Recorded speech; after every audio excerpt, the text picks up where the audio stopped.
Evening. The City Council has returned from closed session. Mr. City Attorney, would you please report out for us? I'll be happy to do that, Mayor. On closed session tonight, there were two anticipated items of litigation.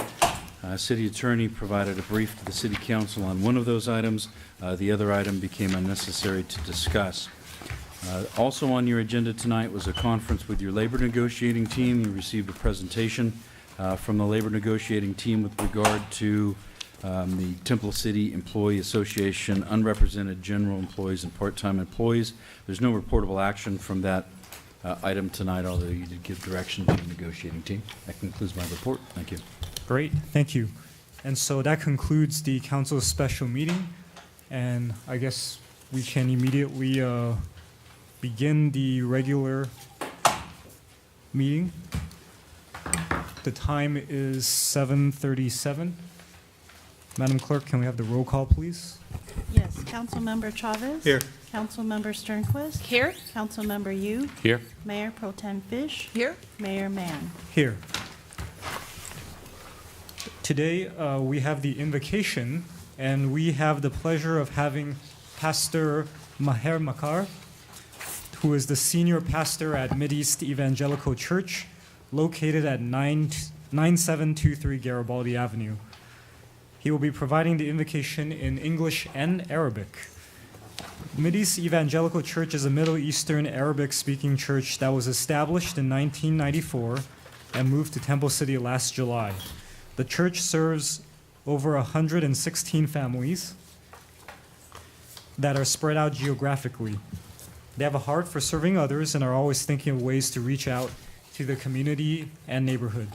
They have two future events scheduled: a multicultural night on Sunday, September 9th at 4 p.m., and Trunk or Treat on October 28th at 4 p.m. So, Pastor Makar, if you could please lead us in the invocation at the front. Please rise for the invocation.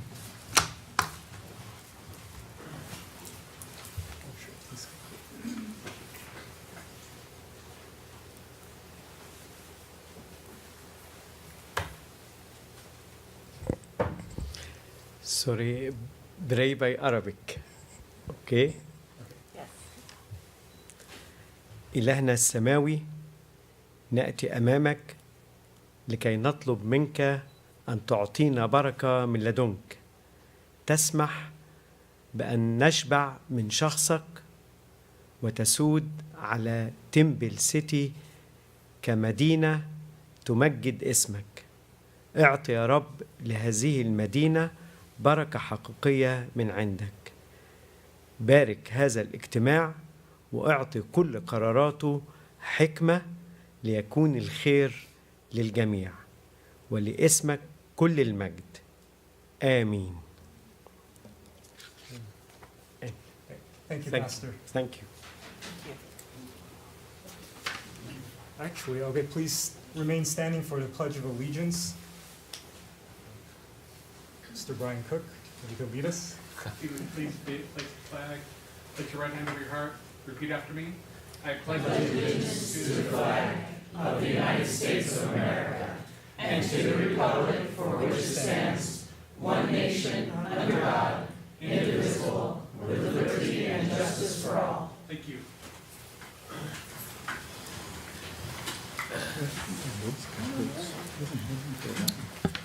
Moving on to item 5, ceremonial matters. Unfortunately, our pet of the month will be postponed until next month, so regret to inform everyone. I know, that's why we're all here. I know. Everybody's going to get up and leave now.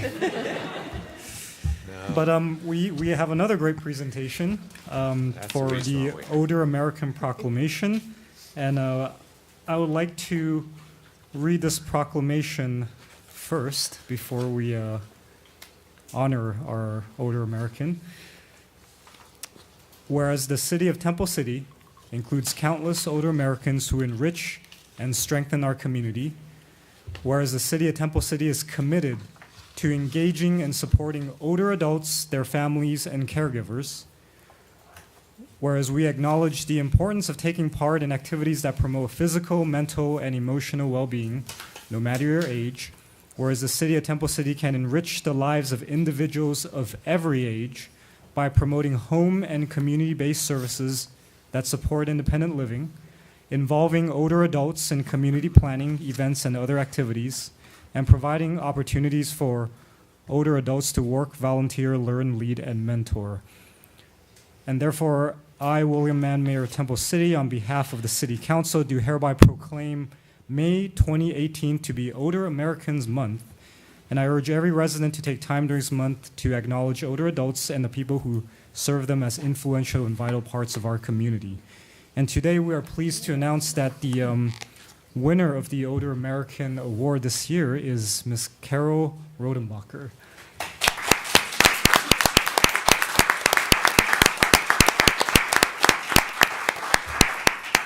And I would like to ask council to join me in presenting this proclamation, and perhaps we could get a photo with Ms. Rodenbacher up at front.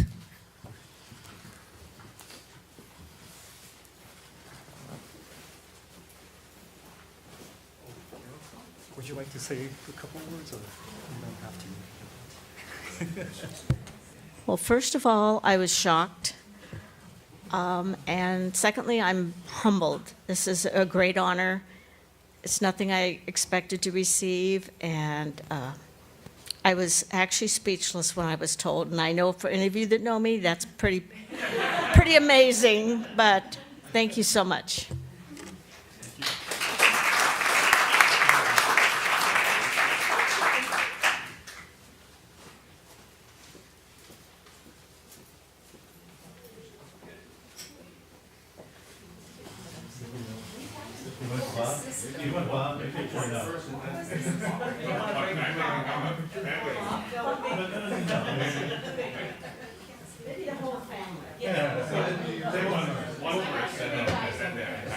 We'll do one enough first. Oh, okay.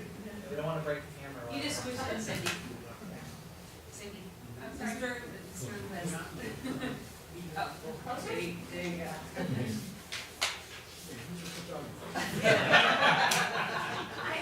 I know Carol would start. Family.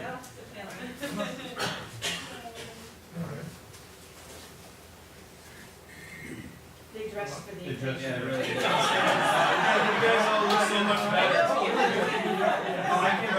Look how good you guys are. You're behind us. I told them they Are you sure? Oh, yeah, we're just ignore us. Did you know I was gonna be here, Brett? Well, I figured you would. Let's see, why don't the three in the back just move over one. There you go. That's great, okay.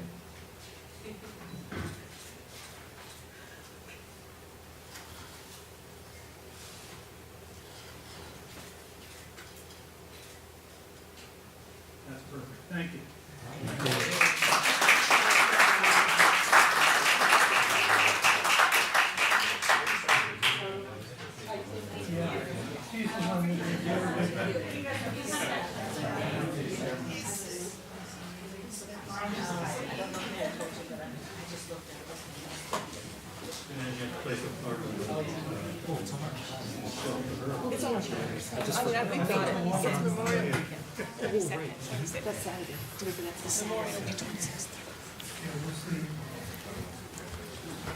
Oh, and we have actually city staff, Roman Rodriguez would like to speak about the city senior programs.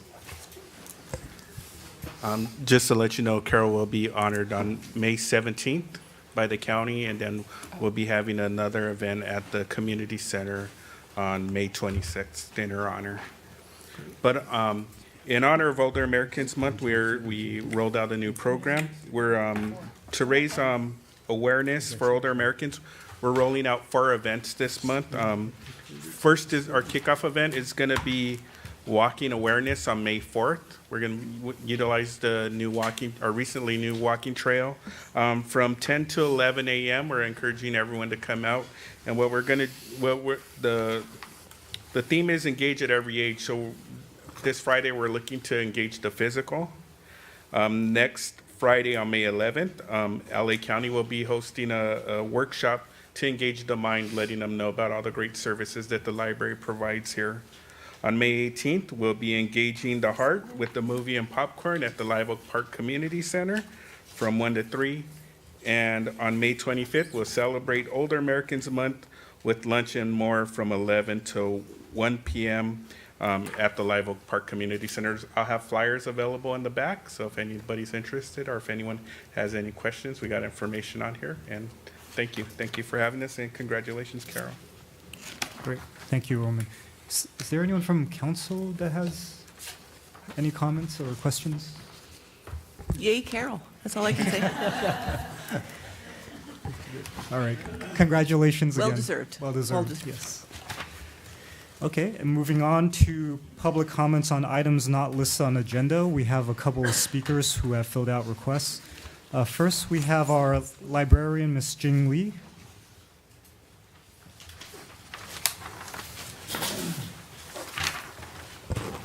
Good evening, Mayor and the City Council. This is Jeannie from Temple City Library, and I'm here to talk about our upcoming library programs in May. Starting May, we are going to have our parents' child workshop.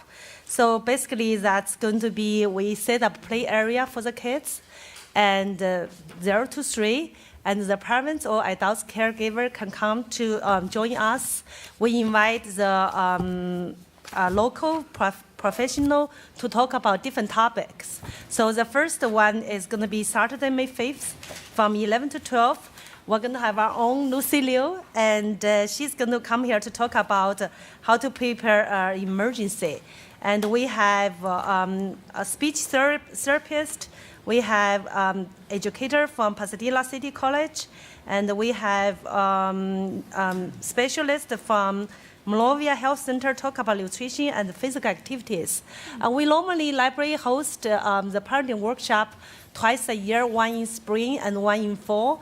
This year we took accommodated working parents. So we actually set all our workshop in May, either on Saturday or evening from 6:30 to 7:30.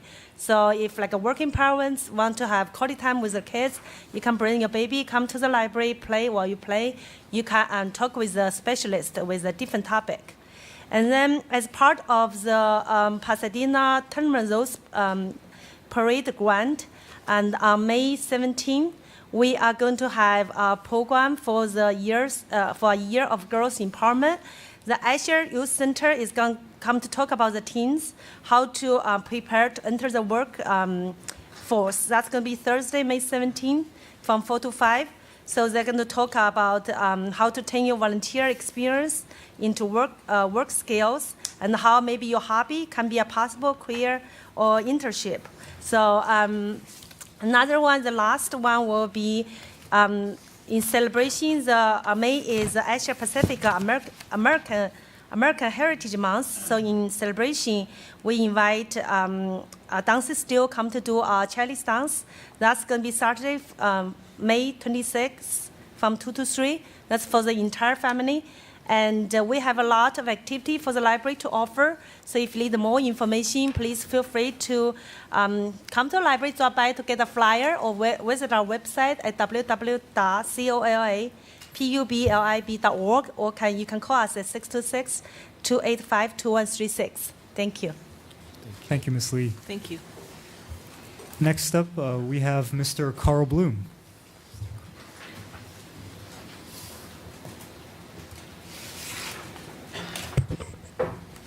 Good evening, Council. I'm here representing the National Day of Prayer. I'd like to invite you to participate.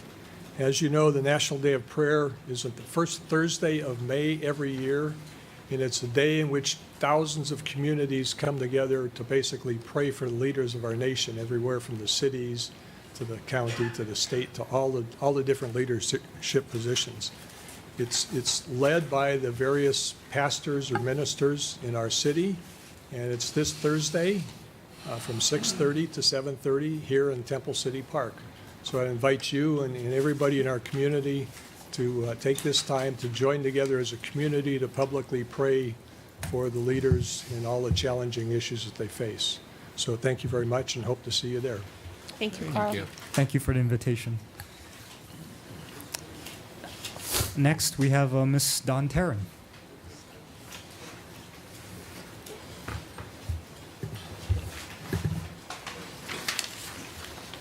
Good evening, City Council. First of all, I would like to congratulate Carol. I think she really just wanted to be named the Outstanding Older American so she could ride in the Camellia Parade again. Yes, if it doesn't rain. I would like to once again extend the thanks of the Camellia Festival Committee to the City of Temple City for sponsoring the Camellia Festival.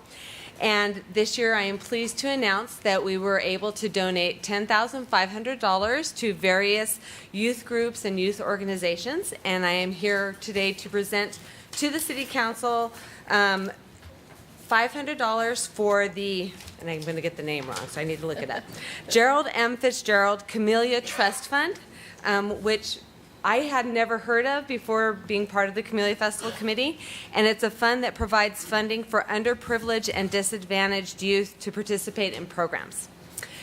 So thank you very much, and I will hand this to.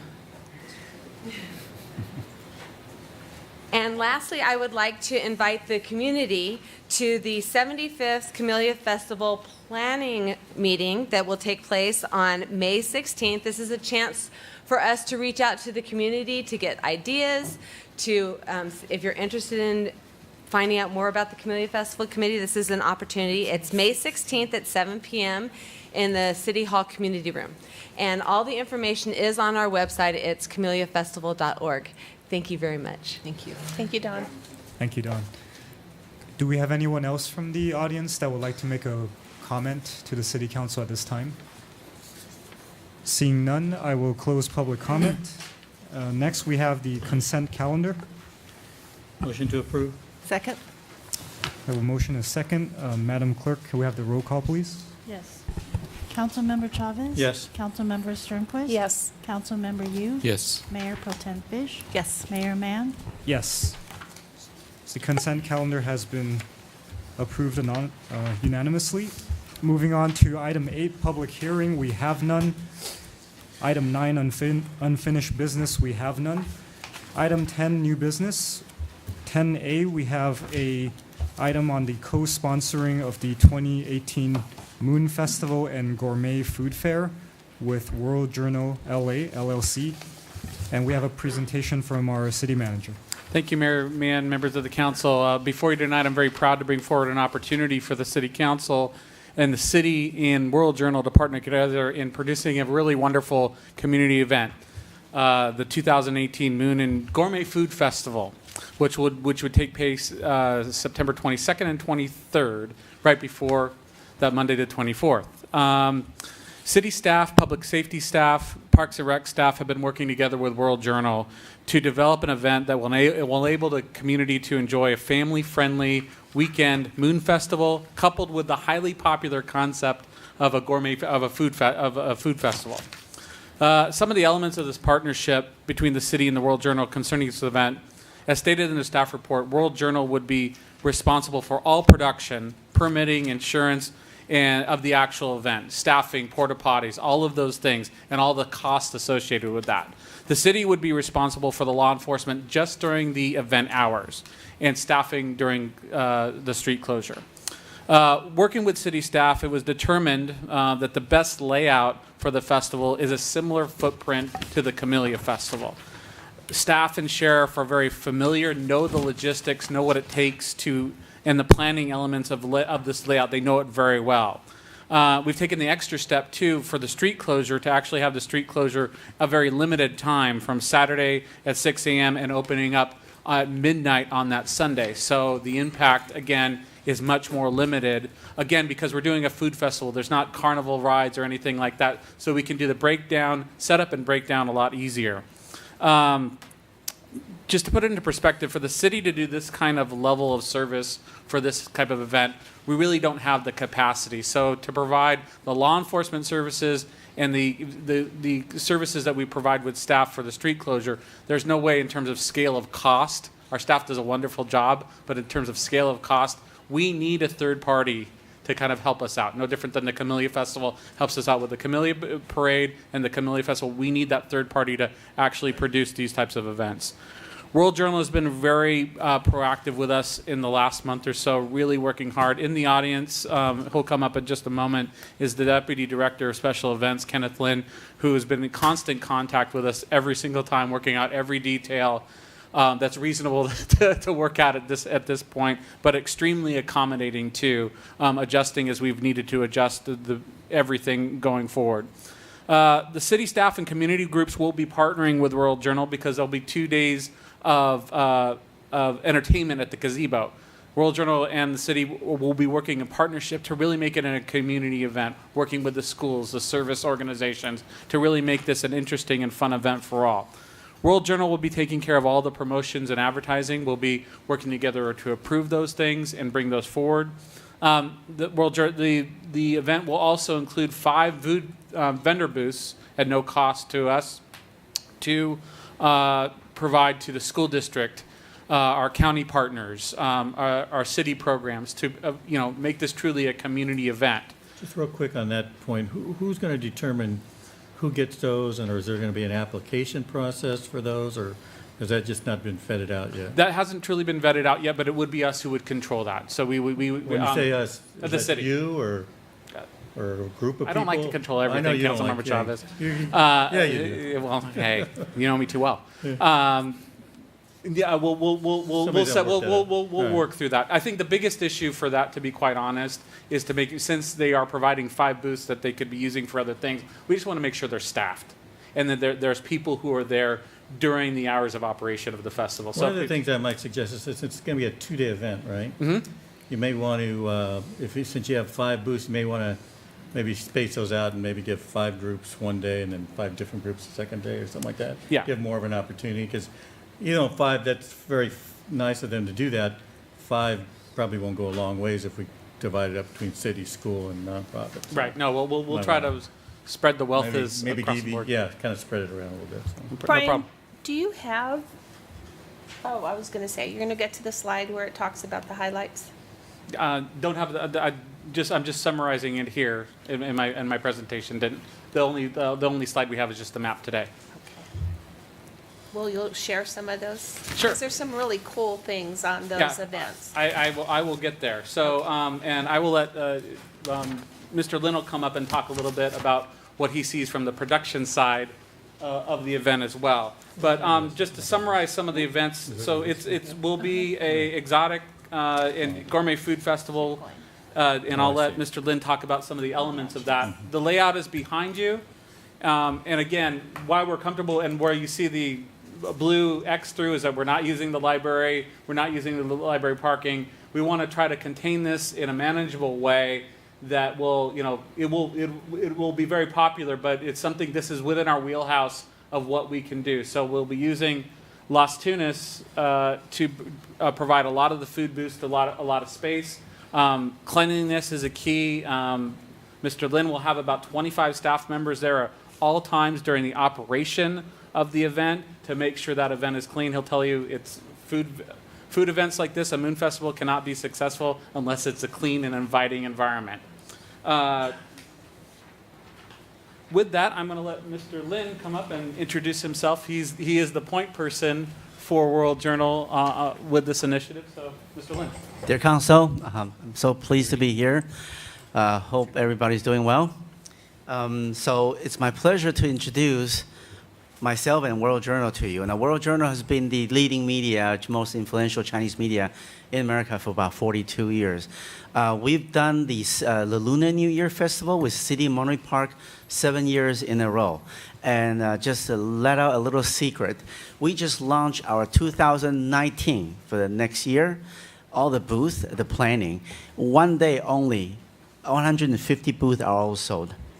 So yeah, it's an incredible. There are a loyal group of people that follow us because they know we can we can produce a very, very good event, and the community is happy. We bring a lot of retail business to the local people, and we bring a lot of programs. And so all the community and civic groups, they're very happy to present themselves during the event, and so everybody gets to know who they are. It's a great place for them to present themselves. Now. Let's see. as far as this Moon Festival, there are several key factors that we're presenting. There's a lantern area just south of the library where that little blue rectangle is. It's going to be an area where kids can draw up lanterns. They can paint up their lanterns with their names on it. And it's going to be hanging for exhibit. It's going to be a really great lantern exhibit. And then there is going to be a moon cake theme area, which is, for moon cake, for Moon Festival, moon cake is a very traditional food or dessert that they enjoy for the Chinese people. But for most Americans, they don't know what moon cake is. So we'll have this section as a place where they can taste it, they can try it, and if they want to purchase it, they're welcome to do so as well. And then we'll have the stage area where there'll be a lot of performances from local groups, school groups, as well as we want to introduce something very, very diverse. We want to introduce a very diverse ethnic group that is Temple City, that's San Gabriel Valley. And we know how to do it because we've done it so many years. And also there will be a beer garden, just like the Camellia Festival. Everything will be followed to code. So, that's just basically what we're planning to do. Now, this is an example that we gave out this past February during the event at the Monterey Park Lunar New Year Festival. We print large maps like this for all the attendees to take. We print about over 20,000 copies during the event to be given out to every single person that comes in. We hand it out to them. So they know exactly what is there. And that is a 5-city block event with 2 lots north and south of the Garvey Avenue. And that is a scale about 300 booths, with 2 days of nonstop performances on the stage. We used to actually manage 2 stages during the same event with 7 city blocks, but we decided to reduce it a little bit to make it more controllable. So, and that's basically the gist of the whole event. And with that said, I really look forward to this partnership with the city, and I think we can bring a lot to the table. We like to see Temple City, because it's already a very strong ethnic diverse community. We want to be a part of this community. And there are a lot of readers in our community already, but we also have an English publication, The Hub, that's being distributed primarily in Pasadena, San Marino, Arcadia, regions like that. And we actually, he is our distribution manager. We already setting up locations where people can pick up this magazine for free. It's called the Hub magazine, and we will be also advertising this event on the Hub magazine. So it will be a very multilingual experience, and we will have Spanish performances as well. So hope that any questions.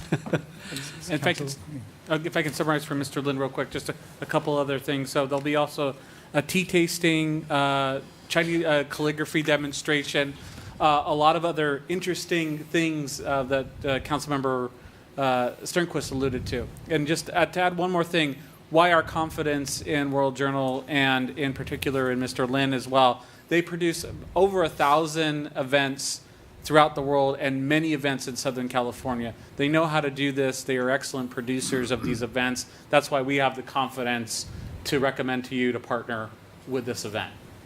If I may elaborate a little bit, the calligraphy, the person that's painting, he's a master calligrapher.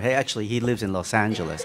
His calligraphy is actually for sale for starting a price about $2,000 per piece. But people can actually line up and get his calligraphy for free during the event, okay? And additionally, our parent company is based out of Taiwan. We have a events group, special events group that produces about 460 events per year just in Taiwan, with a group of about 220 people. And we do everything from Einstein shows to major movie shows, whatnot. And locally, we also produce a lot of diverse events. Like last month, we did a health fair with the School of Pharmacy in USC. And the City of Hope also participated. And in our Lunar New Year event, there's Disneyland, there's Toyota, there are a lot of major enterprises that are also present. So we have a very good relationship with the multiple layers in the society. And then and we like to think we're very good in doing it because we have the means to advertise and we have the people that are working towards that. And frankly, if I may say so, newspaper, they're not doing so well all over the world because of internet. And so we're also changing our strategy, and that strategy is to go event-centric. That's why we're so focused on events. That's why they brought me on board. And so we're doing a lot of different events from small networking mixers all the way to large festivals like this. And we're actually planning some cartoon or Japanese anime shows later in the year. We have 40 events lined up this year already. So it's going to be a great year, and we look forward to be a partner with Temple City. Thank you, Kevin. Thank you. Council has any questions for Mr. Lin or Mr. Cook? I have one. Yes. Is this a for-profit event? Is it this? It's really just to get to know, so you know the cost factors. This February in the Lunar New Year Festival, we spent $6,000 alone hiring a group of people cleaning nonstop because it's a food fair. So there are literally garbage produced every second. So we're really cleaning up. So we're holding nothing back. Now, whether we can actually make money on this, it's really we don't know. Is that the goal? It's the goal. Well, we are a for-profit business. Yeah. We have to at least make a few dollars, but we don't hope to achieve a major profit because our aim to host events is to actually increase our newspaper distribution. That's our branding. So this is a branding effort, not a for-profit effort. Okay. Thank you. Sure. Does anyone else from council have any questions for Mr. Lin? No? I do have one question. You mentioned the Lunar New Year event that you did in Monterey Park, and you said there were over 300 vendors. So for an event of this size, how many vendors are we expecting? Well, we're focusing about 100 here. 100? Fairly. That's our target, and we're shooting for 100. Okay. Whether we can get to that many, we don't know. But right now, we're doing a strategic bundling. Whoever gets the Lunar New Year booth, they get a discount for coming here. So we're already strategizing on how to make it successful. And the gourmet food vendors are actually a priority because we really want to have diversity in this whole thing. You know, instead of a lot of nonprofit booths here, which will be a little slow. All right. Sounds good. Thank you, Mr. Lin. You're welcome. Thank you. So we will move on to public comment on this item. The first person I have here is Mr. Peter Choi.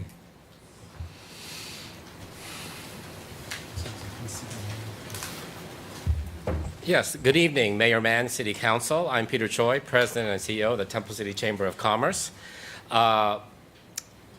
Very briefly and succinctly, the Chamber very much supports this proposal and this event. We commend the city staff and World Journal for the work they have done leading up to this presentation. We think it's great for the downtown. We think it's great for the business community. Certainly, it's a calendar event that is very important to a vast population of the city. But even beyond that, certainly for the reasons that our city manager Cook and Ms. Lim have detailed out, it will be a very fun, family-friendly event. Highlighting Temple City, bringing a lot of visitors from around the region into the city. That has lasting benefits after the weekend when they discover the many things on Las Tunas, etc. So in brief, we thank World Journal for partnering, hopefully, with the city, and we support it very much. We look forward to working with the city as always, but certainly offering any help and assistance that World Journal may need. We are just a phone call away. Easy to find us at the Chamber of Commerce office. So again, we think it's a great event. We support it strongly, and we urge the City Council to approve it and have a great time in September. Thank you. Thank you, Mr. Choi. Next, we have Mr. Jerry Jambazian.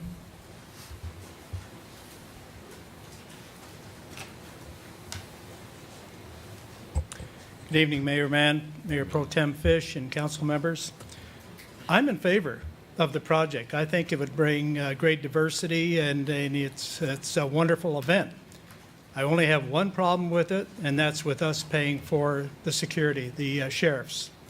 I don't know how many thousands of dollars that we're talking about to do this, but I appreciate the fact that the city council and the city manager has given extra financial support to giving extra patrol to our community to thwart the rise in burglaries. And I'd like to see this money not go towards this.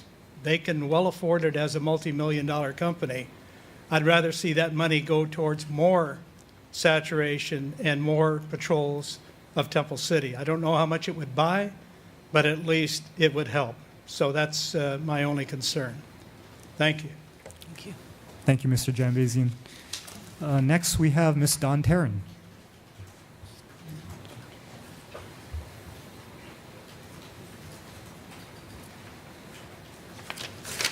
Good evening again. I'm with my festival director cap on at the moment, and I spent some time looking through the proposal, that the attachment, and there was a couple of things that kind of just drew my attention. I am in favor of the event. I think it sounds wonderful. I'm excited for it. So it's not an opposition in any way, shape, or form.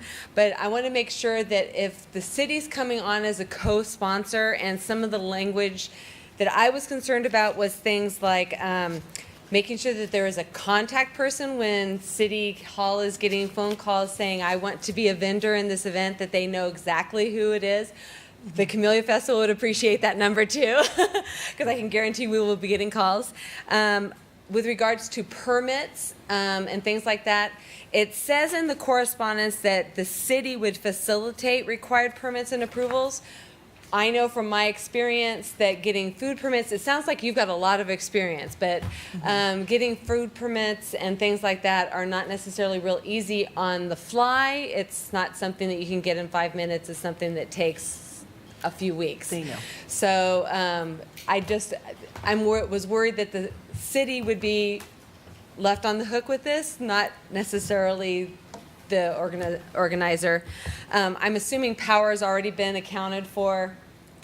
And I would like to encourage you, assuming that this gets passed, that you reach out to the schools. I know in the past when we've had events in the park, it's been marketed as a family event, that the schools, I don't hear about it. I remember having an event when my kids were in school and going, I didn't know there was anything going on. This looks great. And I would definitely encourage you to do that. So I think that's probably it. But you know, it's the staff time that I think that's not accounted for, that I wouldn't want it to balloon. So, thank you. Thank you. Thank you, Ms. Taryn. Is there anyone else from the audience that would like to comment on this item at this moment? Okay, hearing none, we'll go back to a council discussion, but I believe, Mr. Lin, did you want to respond to some of the concerns? So on the food permit, we actually have 2 administrators that are dedicated to helping applying those permits. So they're full-time workers dedicated to doing so. So, okay, thank you. Thank you. Okay, now we're back to a council discussion. If I may, Councilmember Yu, could you maybe lead us off in any comments or discussion? Certainly, Mr. Mayor. And I certainly is in favor of such an event. I think we've said in the past, I mean, the city is very successful in organizing a lot of events. I mean, obviously partnering with the Camellia folks to, very, very successful Camellia festivals and all the different events that are associated with that. With the good summer concerts and other, lights on Temple City. But there are certain events I think we probably really need partnership, and I think the World Journal is as good a partner as we can find. I think it's mutually beneficial to both the city and World Journal. But again, I will urge to echo what Don has said. It's important that we see a lot of local groups I want to see more of our local school districts, our local community groups being invited, and truly be a truly diverse event.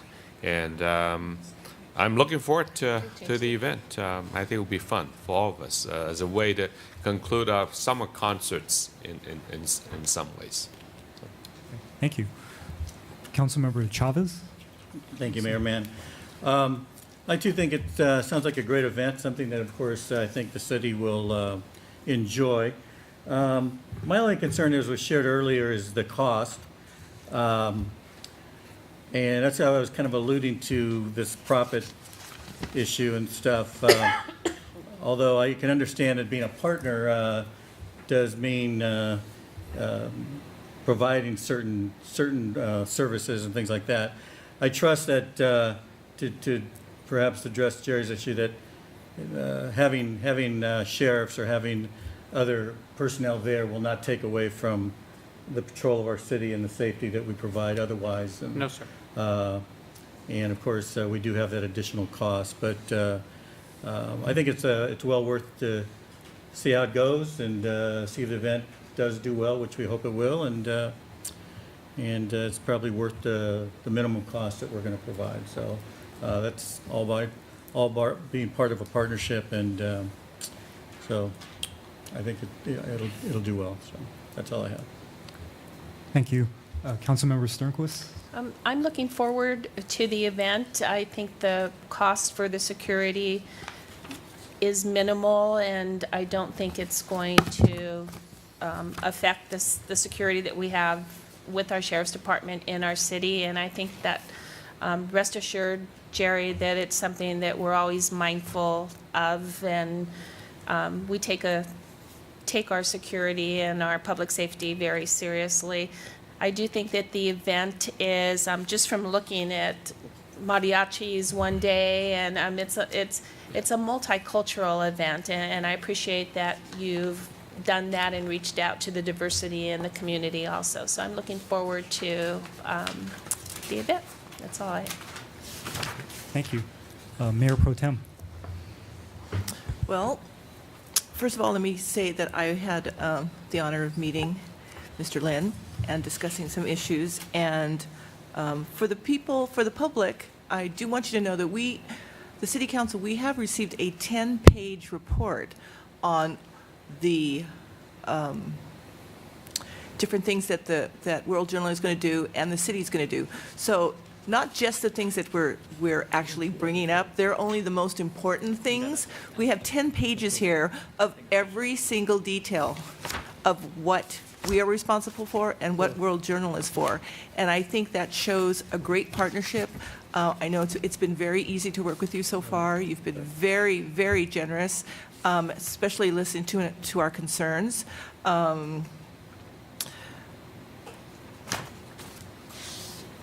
We didn't really touch on the experience of World Journal. I was very impressed with all of the events you're having, 40-plus events that you hold in 1 year. I think that's great, and you don't just do festivals like this. Like you said, you do health fairs, you do motion picture events, you do all these different things. So I am very confident that we are not going to have any issues, because just in speaking with you and meeting with you, you know what you're doing. You know your business. And I don't want to say I know what I'm doing, but a little bit. But from the questions that I asked you, you knew exactly what I was talking about, and I appreciate that. As far as the money, and I know, Jerry, you brought this up, the city could not put on an event like this. There's no way. Just the 25-plus employees that are going to be here the entire time is a huge cost. And you have to, as you know from the Community Festival, you have to have a large number of people here, because you're covering a lot of ground. You're covering the entire park and you're covering the street. So you have to have people out there, whether they're picking up trash, selling tickets, doing whatever. So you can't just do it with a skeleton crew. And that's a huge, like I said, that's a huge cost to us. I like also, and I don't know how you did this, but I like the fact that the street's only going to be closed for 2 days. I think that's, we do get very few complaints about the street being closed, but just being able to close it first thing in the morning on Saturday and then reopening it Sunday night by midnight, that's great. I mean, that's only 2 days. So, like I said, I don't know how you did that, but that's great. Local entertainment, that was something that, again, with the presentation, I think it'll be wonderful. We're going to have you hopefully speak with Don Tarrant. We can, and I think Donna left, have lots of leads on entertainment. We would love to participate. I know the community is going to want to get involved, so I really appreciate that. The 5 booths, thank you. That's very generous. We did talk about possibly sharing the booths, having different organizations share the booth, whether all at the same time or on different days. I think it's great. It will showcase exactly what Temple City is about and what we offer, so I appreciate that too. And then, of course, just the fact that we are celebrating a event now is actually kind of becoming a staple in Temple City. Every year we try to do something that either has to do with Lunar New Year or something, and it's you know, we've had good events, we've had not so good events. So I'm very happy that you have come to us and approached us with this offer. I don't think we can lose. Like I said, I know the city cannot afford to do it. We just can't. Even the manpower alone, we wouldn't be able to do it. So I am 100% in favor of this, and I just wanted to thank you. Thank you, Mayor Pro Tem. I agree with a lot of what my council members have discussed and commented on. And I especially do want to thank Mr. Kenneth Lin and your group for really being very approachable and open-minded and very willing to address every single concern that was brought up. And a lot of these concerns stemmed from not just prior experience, but also our own experiences with our festivals. And you know, we've had events in the past that might have been a little too large for a city of our size. And the fact that this followed the template of something that we know we as a city are able to manage and handle the size of the Camellia Festival was, I thought, a great way to kind of approach the event, especially this being potentially the first time that we would do something like this and partner with you. And I certainly was very impressed, and I did not know this. I did not know that World Journal was more than just a media company. I didn't either. So that actually blew my mind, because when you told us about the other events and the advertising and the promotional things and the way you organize those and the size and scale and magnitude of that, it gave more confidence that you'd be able to handle something on this scale.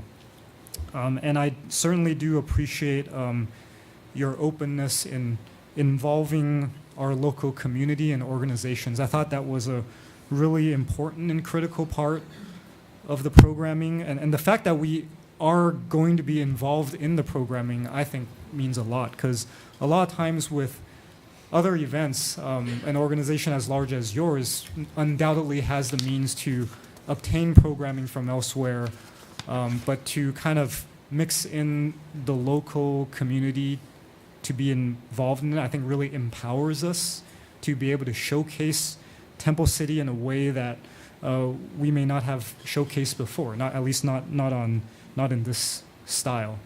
I also want to thank our city manager for his hard work on this, as well as Parks and Rec staff for working with World Journal and providing your expertise, guidance, and feedback on all the details that we're not really talking about, but the devil's in the details. And we've had so many years of experience doing our own events and being able to share that with you, and you taking that feedback positively and incorporating that into the plan and proposal I greatly appreciated you being able to do that, and also doing it in such a quick manner, because I think one of the things we had struggled with in the past is being short on time to be able to have adequate discussion, adequate feedback, and a bit of a back and forth to kind of massage and mold this into something that really fits what Temple City is about. And so, having said that, I'm 100% in support of co-sponsoring and co-hosting this Moon Festival with World Journal. And with that, if I could entertain a motion from council. I'll make a motion. I'd like to make a motion that the City of Temple City be a co-sponsor for the 2018 Moon Festival with World Journal, which will be on Saturday, September 22nd through Sunday, September 23rd, 2018. Is there anything else? Second. We have a motion and a second. Madam Clerk, may we have the roll call, please? Hey, Mayor, while she's tabulating that, I just want to clarify that the motion includes approval of recommendations 1 through 7 on the staff report. Okay. Right, in the agenda. And will include, thank you. I was waiting to see what you were going to tell me. And, and that it also includes recommendations 1 through 7. Okay, so we Your have... Second. Second. Okay, so we have a motion as stated. Can we have the roll call, please? Councilmember Chavez? Yes. Councilmember Sternquist? Yes. Councilmember Yu? Yes. Mayor Pro Tem Fish? Yes. Mayor Mann? Yes. And so we very much look forward to working with you, Mr. Lin, and your team. Thank you very much. Thank you. Moving on to item 10B, we have energy efficient light emitting diode LED fixture replacement agreement with Southern California Edison, LS1 option E, and we have a presentation from... Actually, our presentation will be from Ashley Avery, our management analyst in public and community development. great, So thank you. she'll be going over the program on the Edison side, and what we'll be asking for you is some direction on moving forward, not the decision to enter into the program tonight. Ms. Avery is going to provide a presentation giving an overview of the program that has been discussed with the standing committee prior as well, and get some of your feel and potential direction moving forward. So with that, I'll turn it over to Ms. Avery. Well, welcome, Ms. Avery. Thank you. Good evening, mayors and council members. The item that you have before you is in regards to the energy efficient light emitting diode fixture replacement agreement with Southern California Edison, or is otherwise known as Option E. Option E was developed in response to Assembly Bill 719, which was passed in 2013 by the state of California. The intent of AB 719 is to have electrical corporation-owned streetlights whose electricity use is paid for by local government be converted to use cost-effective technology that will reduce electricity consumption. In September of 2017, Southern California Edison, or SCE, provided the city information about Option E.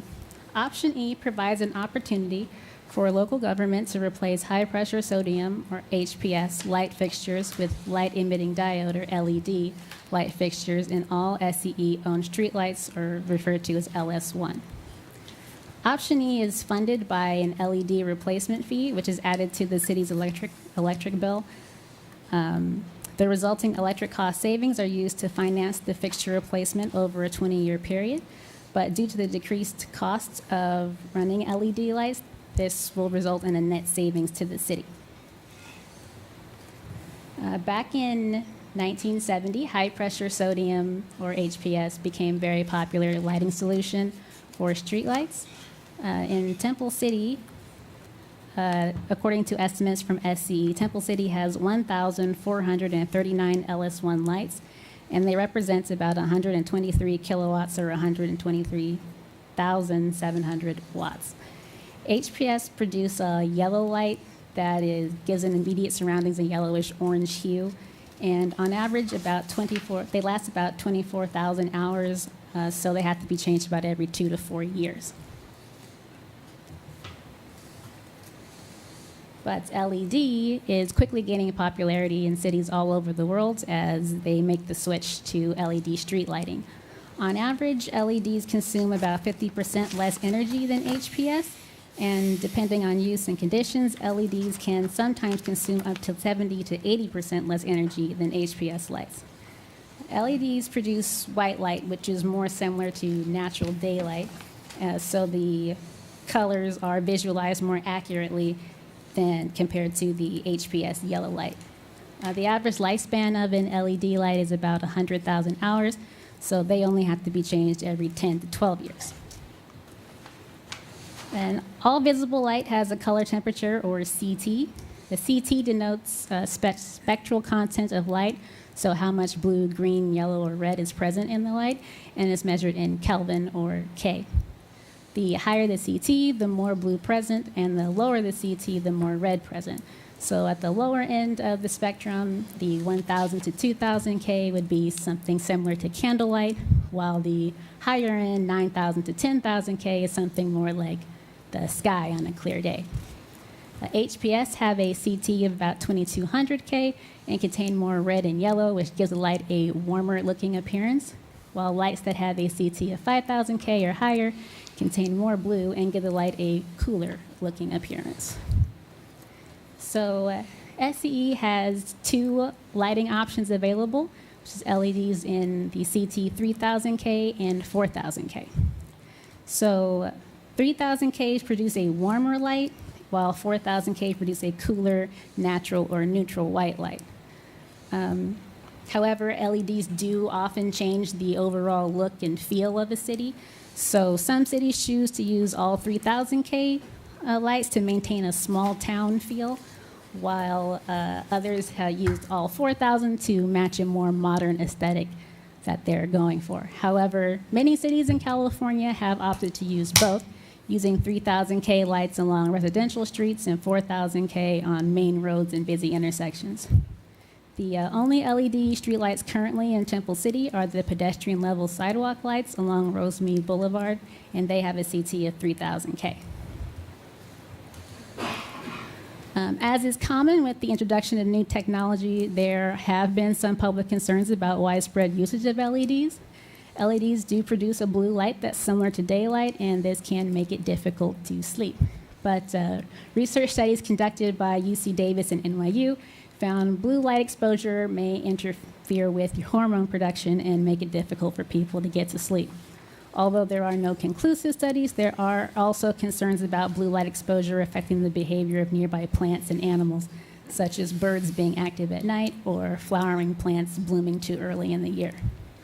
The American Medical Association, or AMA, recommends that outdoor lighting have a CT no greater than 3,000K, but some electrical engineers have claimed that the research studies have a confounding variable, which is improperly designed LED fixtures.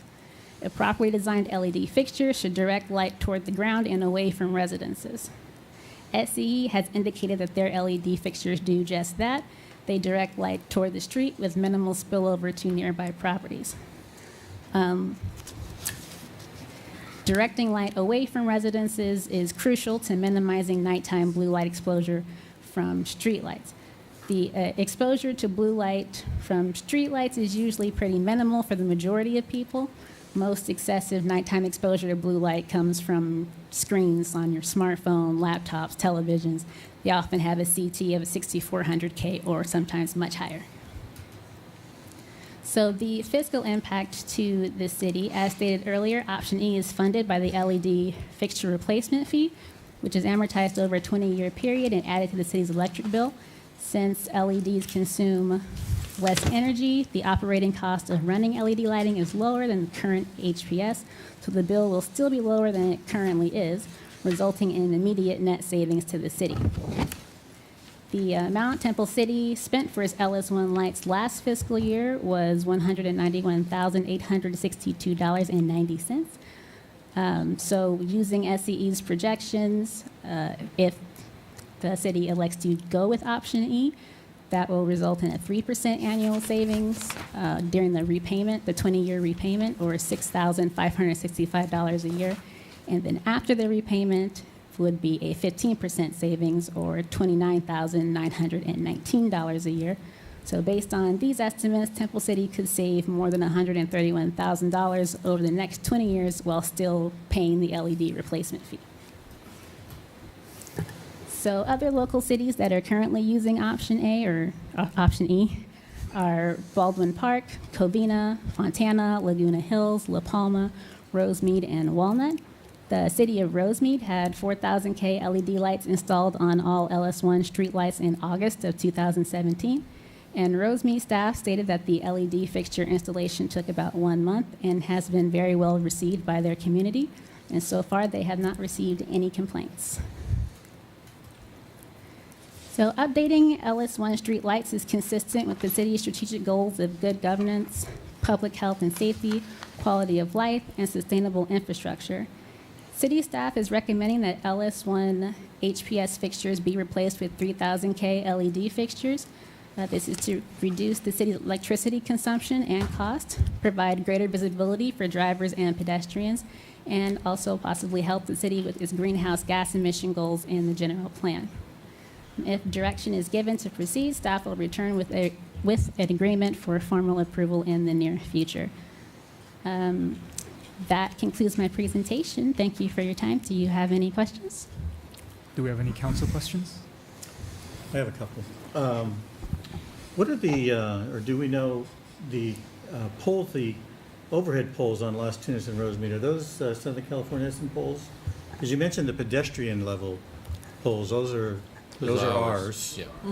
The ones that are, the bigger ones, are those LED or who owns those? Those are Mount Highlights. I think those are Edison, aren't they? No, those are ours. Oh, those are ours also? The lights along Las Tunas and Rosemead are all owned by the city, but the only ones that are LED are the lower ones along the sidewalk.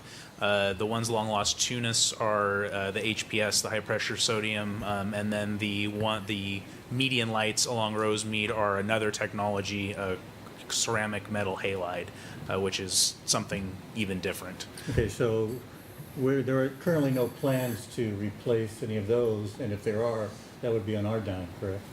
It would be on our dime, and we're in the process right now of looking at our CIP going out a few years, as well as looking at funds that are available in the lighting and landscaping district, and those may be options for replacing the city-owned lights or converting those to LED in the coming years. So we are looking at that. Because that seems to be the technology of the way, to probably switch over to LED, I imagine. Yes. Yeah. If I could just add a little bit to that. Back when we were selecting light fixtures for the Rosemead Boulevard project, LED technology was not quite there. Yeah, I'm sure. We've done the research. I think the city council remember that. And at that time, metal halide was the best option. Well, that was the best we had at the time. And then, but like Mr. Forbes said, we selected the pedestrian light in LED, and it turned out, I think they work out okay. Mm-hmm. Yeah. Yes. Yeah. 10 years from now, it could be changed again. Who knows? But, exactly. Yeah. So correct me if I'm wrong, but it seemed to me that the savings over the next 10 years versus the fixture replacement is basically a wash, right? Am I reading this correctly? So I'm sorry? the savings that we're going to have over the next 20 years is basically the same as what the fixture replacement cost. So it's kind of a wash then, right? So for the next 20 years, we're going to be paying for this, but the savings is going to offset that. Is that correct? Right. So Okay. what the city is currently paying now will only be reduced by about $6,000 a year because it's paying for the LED. Okay, so we're not going to see, it's mostly just a wash for the next 20 years. Right. But after that 20 years is when we start seeing the impact from it. Right. Okay. Yes. All right, that's all I have. Thank you. Any other questions? In the recommendation, it's to bring back for council approval, but I'm not sure, is staff going to decide if they're going to use 3,000, 4,000, or both of them? No, that's what we brought it here for you today. We recommend the 3,000K, but ultimately it would be up to the council whether you want to have what kind of feel you want to have for the city if you choose to do it. Depends if you want that warmer look or if you want that bright, Yeah. kind of modern look. 3,000 is kind of like these kind of lights that we see. It's kind of like a little closer to fluorescent lamp in some ways. 4,000 is really white. It's almost like fluorescent tubes. And keep in mind, these are mostly going to be in the residential areas, correct? Correct. Yeah, Well, it's I'm not going to be on the concerned boulevard, so. The people that complain are the ones who can't sleep. I Well, can't that's why sleep you want anyway. that's why you want the lighter ones, I would That's think. why the you warmer want ones, brighter 3,000. 3,000. Well, I'm curious as to what staff would recommend, I think they're recommending 3,000. They're recommending because I didn't 3,000. see it in the They recommend Yeah. 3,000, recommendation, yeah. though. Yeah, Oh, they're recommending. It says it somewhere. Yeah, on page 3. Okay, maybe I Yeah. didn't go down far Yeah, enough. go page 3, paragraph 2. So just the three, not a combination of them. Right. Right. Thank you. Yeah, that'd be better. Council questions? I have some Councilmember Yu? comments, not so much questions. Do you want to wait till later I'll for wait comment? till later. Okay, all right. Then I will open this up for public comment. Is there anyone from the audience that would like to comment on this item? Seeing none, I'm going to close public comment and proceed with council comments. I believe Councilmember Yu has some comments. I think this is a great suggestion brought by staff, and I appreciate and you bring this to our attention. We've been long talking about how we can be energy sufficient, but yet at the same time, I think something very important is that we talk about how we want to fight crime. And one of the things about crime, or at least the appearance of safety, is how well we distinguish one item from another in the dark. And with wider light, you tend to actually see a little bit better. HPS is generally yellow. You can't see as well. The slightly whiter light, although 3000 is just a little bit wider than the HPS light.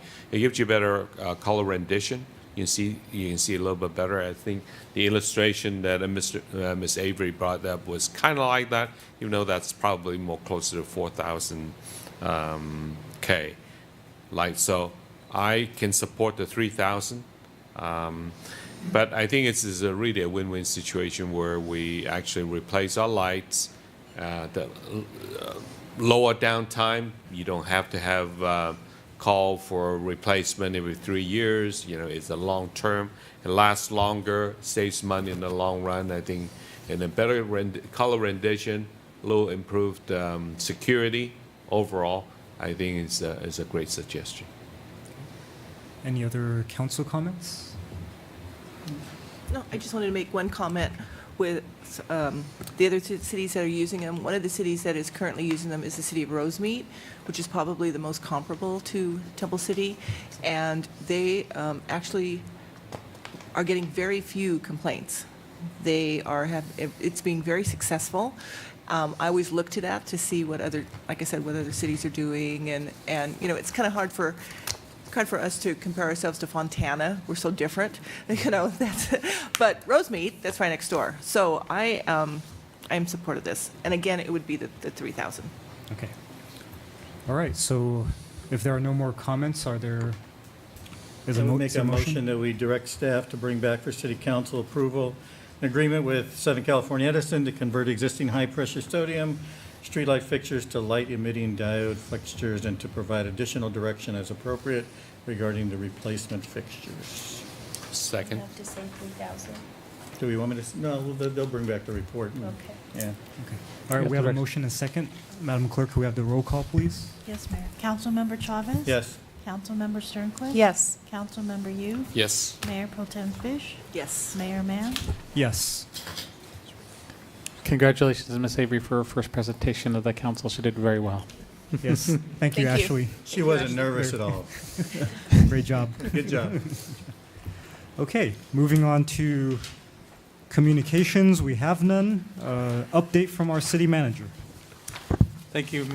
Thank you, Mayor Mann, members of the council. A couple things to report. One of them was in my city manager's report, but let me give kudos to Mr. Forbes, the entire staff.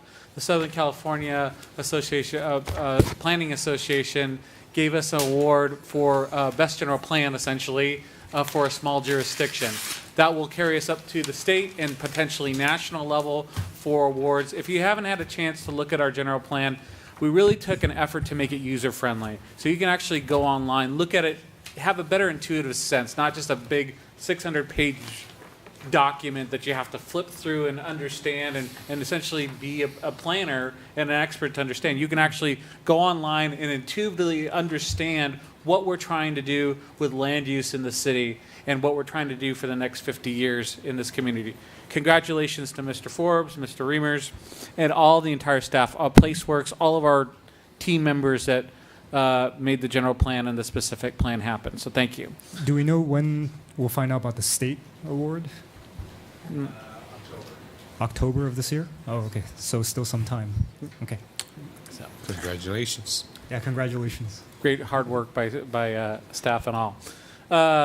Lastly, you've probably seen, if you've driven up and down Las Tunas in the last few days, some of our new street signs. They look quite nice. And talk about energy efficiency and others.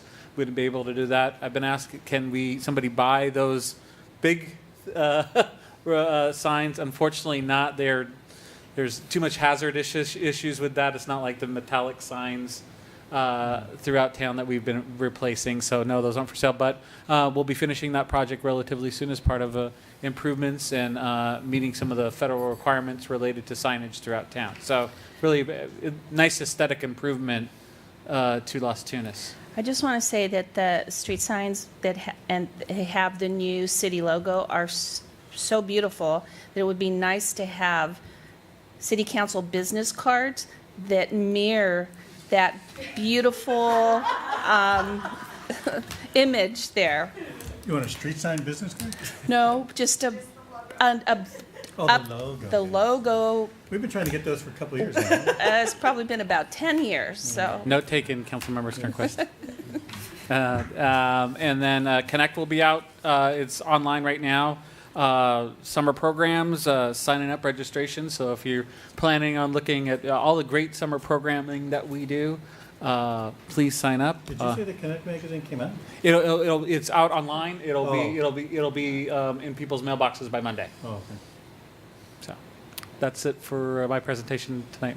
Okay. Mayor Mann. Great, thank you. Do we have an update from our city attorney?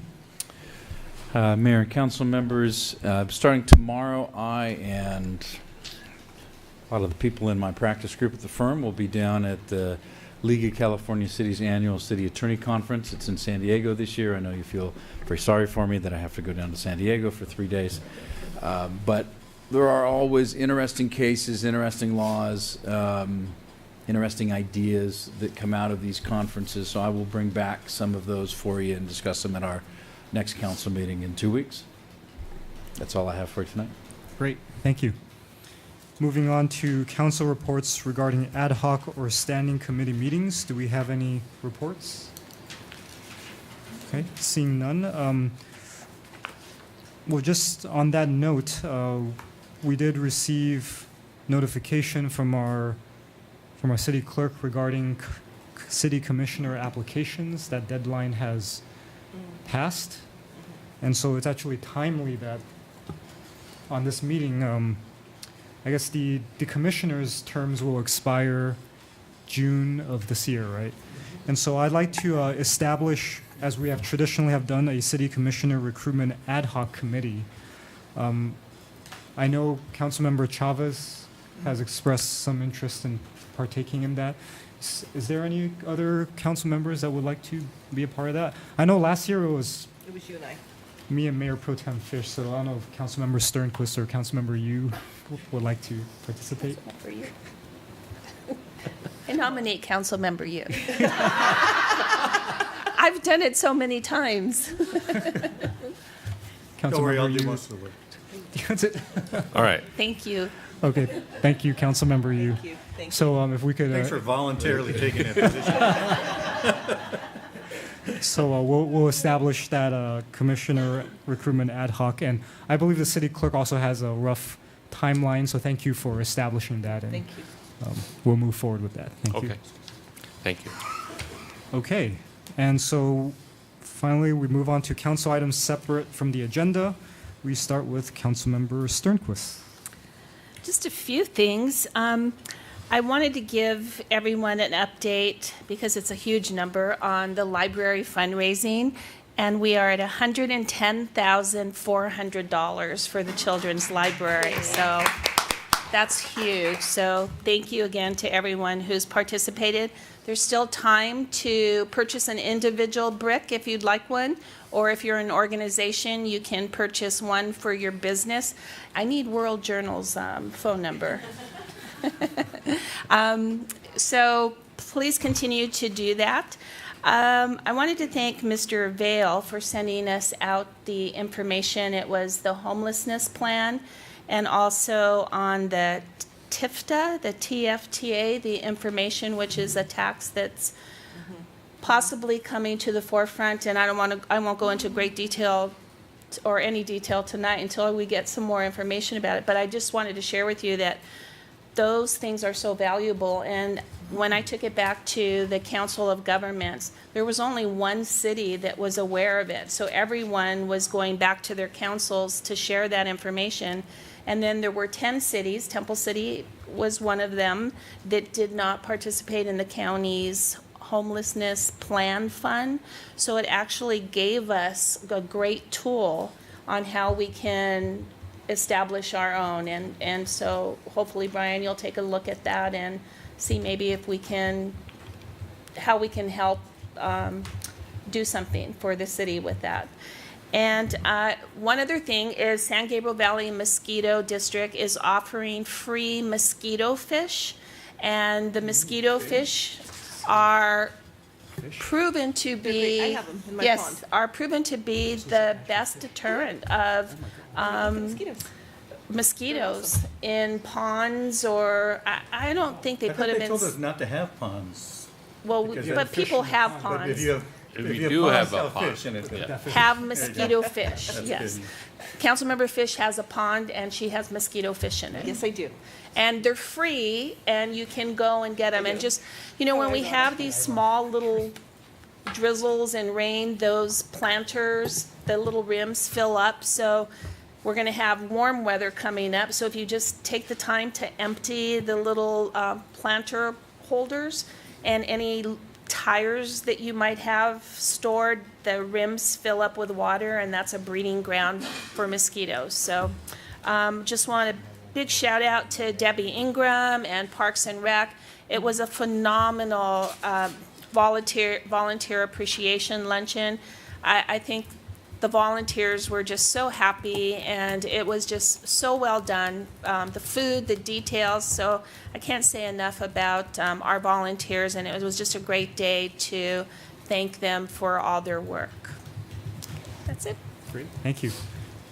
Councilmember Chavez. Thank you. Just a couple of things. You know, along the homeless issue, next week we have our JPI Executive Committee conference, and one of the issues we'll be discussing is the homeless as well. Oh, great. So we'll have more information for that. It's a big issue all over across the board. So, so hopefully they'll have some information I can bring back for that. And I just want to get a couple of shout outs. You know, we don't always, you know, we always make a big deal about the fact that we know that we have a great school district and how well they do. And we don't always get that information on this side of it. But a couple of things I just wanted to share with the audience and those out in the, who are watching the video. One shout out goes to our Temple City Drumline. I noticed and was glad to see our Camellia Festival donated $500 to them. They just recently returned from Dayton, Ohio, where they performed in the finals for the very first time ever and did very well. I think the number I had, there was 64 schools in their division. They finished in the top 15. So for the very first time, something like that. So they did a good job. And so hopefully I had actually invited them and their advisors to come to a future council meeting, and maybe we can recognize them and make a big deal out of them.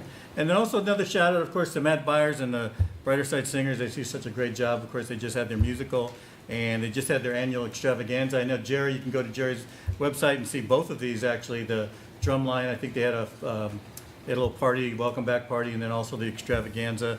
They do such a great job, and it's amazing the talent we have in these schools as far as entertainment and stuff goes. It's just great.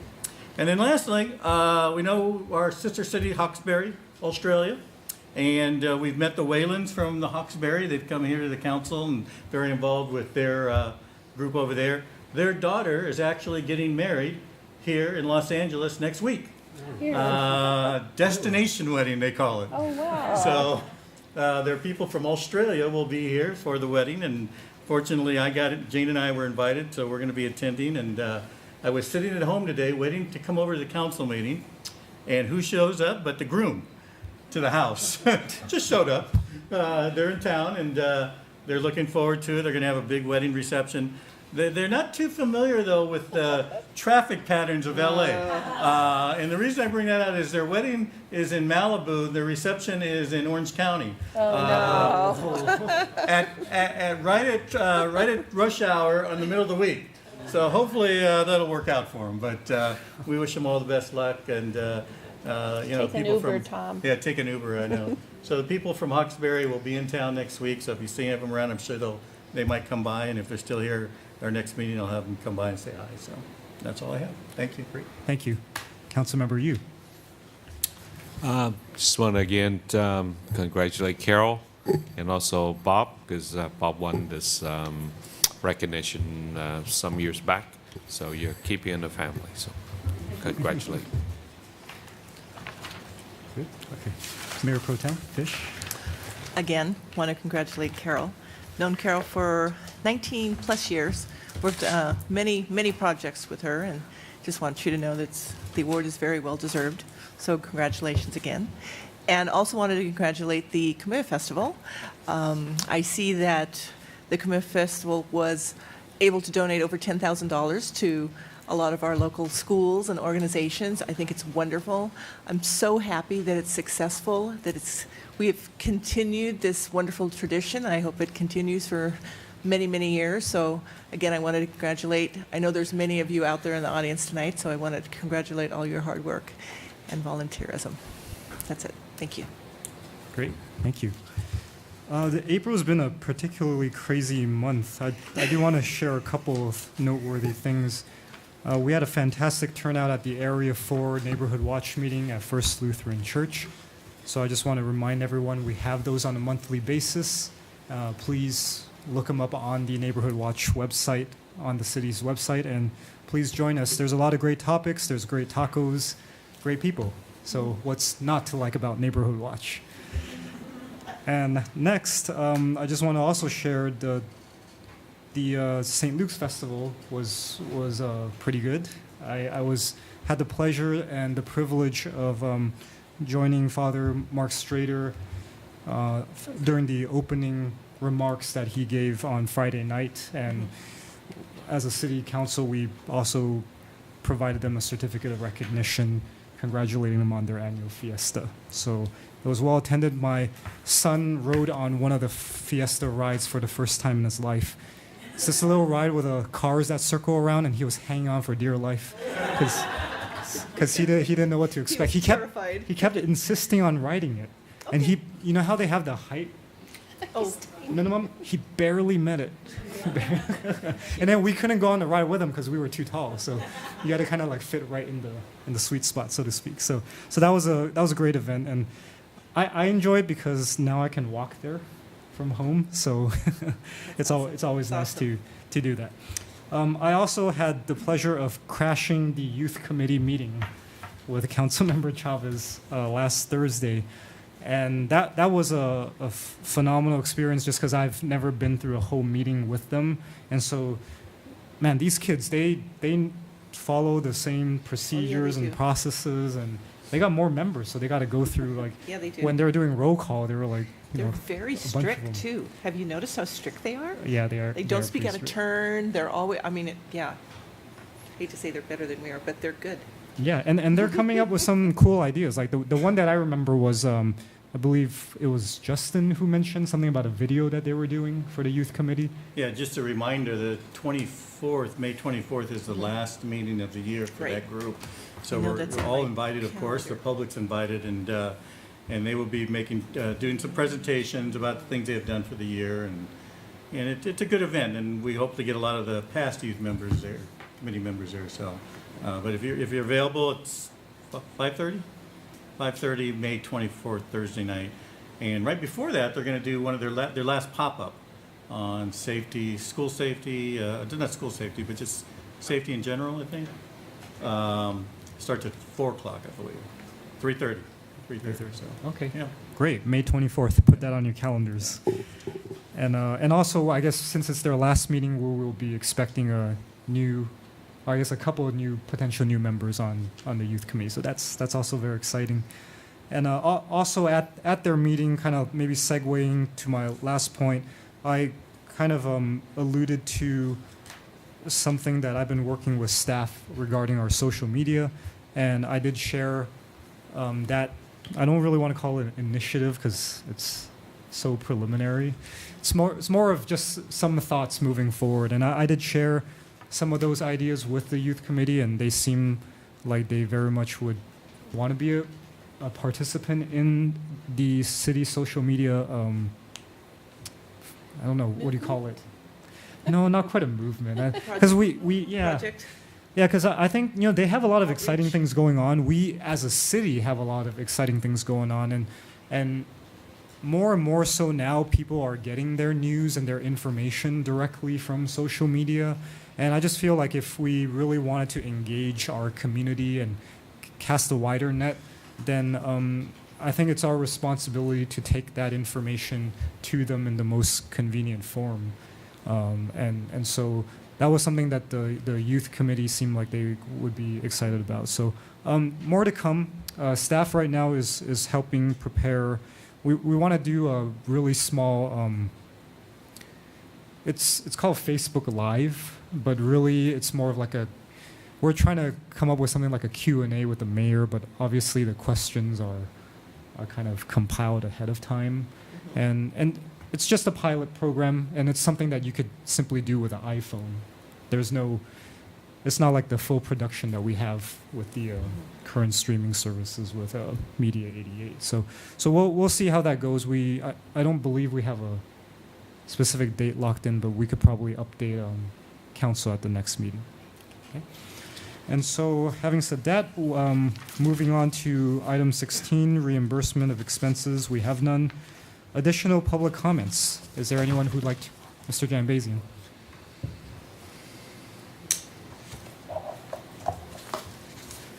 Good evening again, council members. Going back to the Moon Festival, hearing two comments from the council.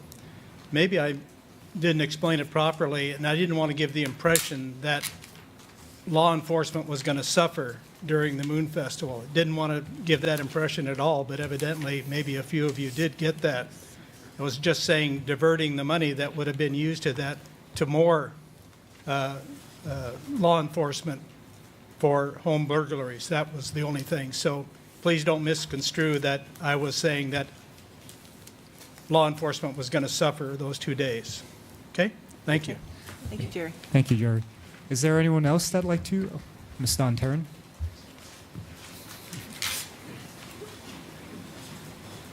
Since I'm here, and since Councilmember Sternquist brought up the logo, one of the things that's been brought up to me is going up and down Rosemead Boulevard. They're getting a little faded, the flags. It'd be really nice if they brightened up. We're working on it. Thank you.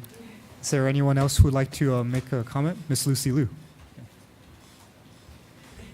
Good evening. I debated, but going to the lighting issue, I come from two perspectives. First of all, obviously neighborhood watch and public safety, so thank you for brightening the neighborhood. Second perspective is the senior master plan. We did talk about making the neighborhood safer for seniors to walk, because even though I'm not there yet, I'll be there soon. My eyesight is deteriorating at night, so it's great to have brighter lights when I walk the streets, so thank you very much. Thank you, Lucy. Thank you, Ms. Liu. Is there anyone else who'd like to make a comment? Seeing none, I will close public comment, and we are adjourned.